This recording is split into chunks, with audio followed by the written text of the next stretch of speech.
Hello, my dear students of class 11 geography. In this unit of video, I am going to talk on the topic Peninsular Plateau of chapter 2. Peninsular Plateau, as you know, is one of the 6 major physiographic divisions of India.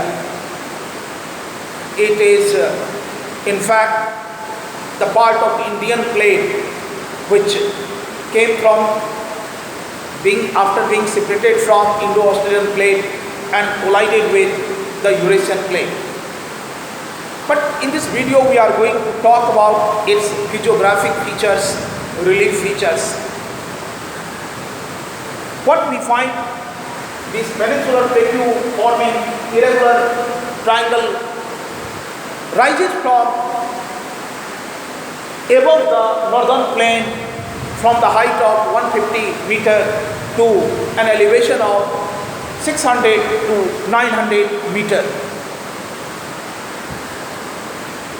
If we talk about its outline boundaries, so we find it is different ranges and plateaus on its outline.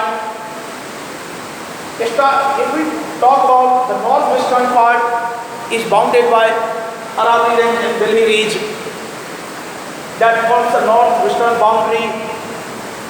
Rajmal Hills and the Eastern Ghats form the eastern boundary, while Gir Range and Western Ghats form its western boundary. But besides these, there is an extension of the peninsular plateau which is visible in the form of Meghalaya Plateau and Karbi Anglong Plateau in the northeastern part of India. The important hills of that, we have Garo, Khasi and Jaintia hills of that extension part of the peninsular plateau. In fact, that areas separated from the main peninsular plateau due to the Malda fault after Rajmal hills, but it is a part of this peninsular plateau only. This peninsular plateau of India, the peninsular India, is made up of a series of flatland plateaus such as Hazaribagh Plateau, Palamu Plateau, Ranchi Plateau, Malwa Plateau, Coimbatore Plateau, Karnataka Plateau, and etc. This peninsular plateau has undergone many recurrent phases of upliftment and submergence. Its the western coastal edge has submerged, and due to the vertical upliftment, there has been a number of crustal fractures and faults. These are the faults only through which the rivers of peninsular India flow through, like Narmada fault, Narmada river flow through fault, Tapi river, Mahanadi river, other Bhima fault. There are so many faults in this peninsular plateau because of the crustal fracture and crustal cracks. On the basis of regional variations in the relief features, these plateau can be divided into 3 parts. The Deccan Plateau, the Central Highlands, the Northeastern Plateau. The Central Highlands, the part of peninsular plateau lying to the north of Narmada river, we have Central Highlands.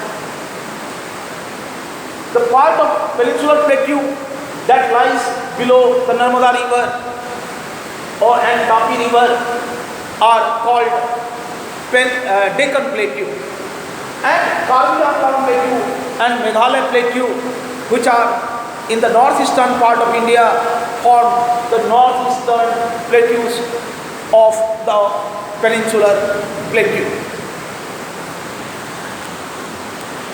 Now, one by one, about all the 3 segments, all the 3 parts of the peninsular plateau is to be discussed.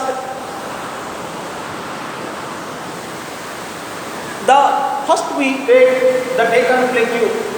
Deccan Plateau lies to the south of Satpura Range or Tapi River or Narmada River.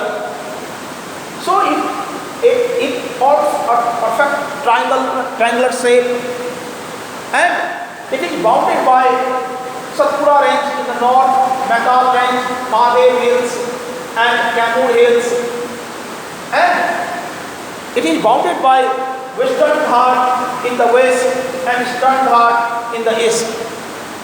So it presents a triangular shape. These Western Ghats are locally known by different names in different states. In Maharashtra, it is known as Sahyadri. In Maharashtra, it is known as Sahyadri. In Karnataka and Tamil Nadu, it is known as Nilgiri Hills. While in Kerala, the same Western Ghat is known by Annamalai Hills and Cardamom Hills.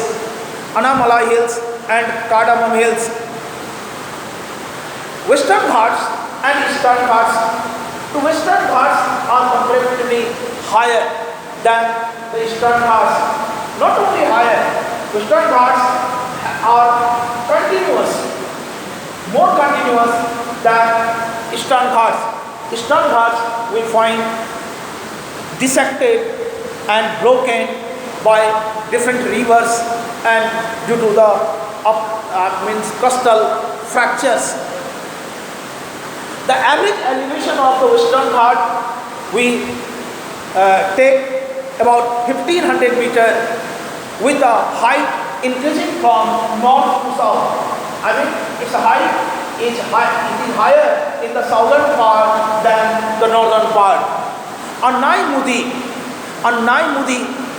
which is 2,695 meters, is the highest peak of the Western Ghat.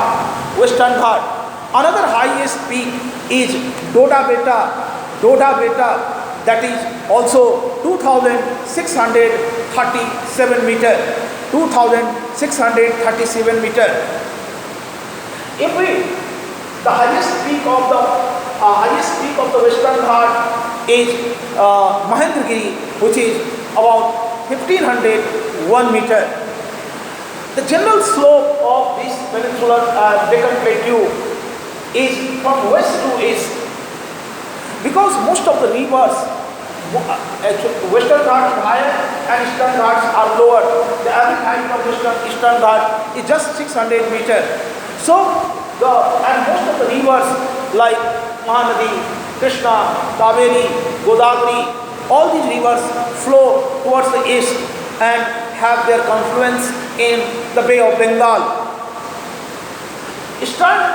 In the Eastern Ghats also, there are many hills which are known by different names like Javedi Hills, the Palkunda Hills, the Nalamala Hills.